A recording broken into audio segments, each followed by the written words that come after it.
चॅनलला लाईक करा, शेअर करा आणि सबस्क्राइब करा। बेळगाव सावंतवाडी रेल्वे मार्गाच्या कामाला गती देऊ, खासदार शाहू महाराज यांना संघर्ष समितीचे निवेदन।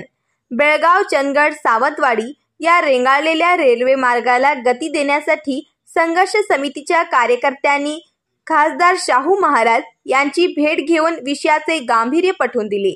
यावेळी खासदार शाहू महाराज यांनी विषय समजून घेऊन बेळगाव सावंतवाडी रेल्वे मार्गाला गती देणार असल्याचे अभिवचन दिले।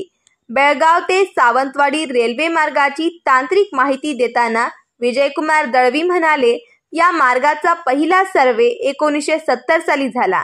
त्यानंतरचा दुसरा सर्वे 2018 साली पूर्ण होऊन साऊथ वेस्टर्न रेल्वेच्या अधिकाऱ्यांनी या मार्गाचा सविस्तर अहवाल 21 सप्टेंबर 2018 रोजी भारत रेल मंत्रालयाकडे सुपूर्द केला आहे।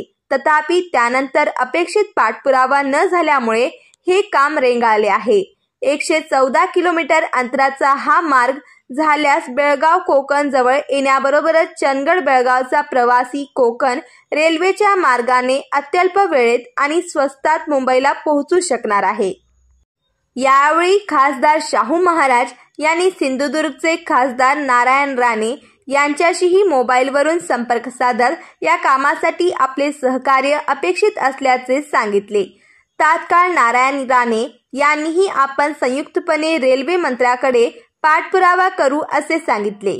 यावेळी संघर्ष समितीचे अध्यक्ष सुरेशराव दळवी यांनी हा प्रकल्प म्हणजे चंदगड आजरा गडहिंग्लज विभागाच्या विकासाचे नवे पर्व ठरणार असून हे काम आपल्या पाठपुराव्याने आपल्या कारकिर्दीत व्हावे। ज्याप्रमाणे छत्रपती शाहू महाराजांनी कोल्हापूर ते मिरज या रेल्वे मार्गाची बांधणी केली, तसेच आपणही बेळगाव सावंतवाडी मार्गाचे शिल्पकार व्हावे अशी अपेक्षा व्यक्त केली। यावेळी रवी नाईक, प्रल्हाद देसाई, अशोक मुळीक, अभिजित गुरबे, उदय देसाई, राजू कापसे, कृष्णा पाटील, एकनाथ वाके उपस्थित होते।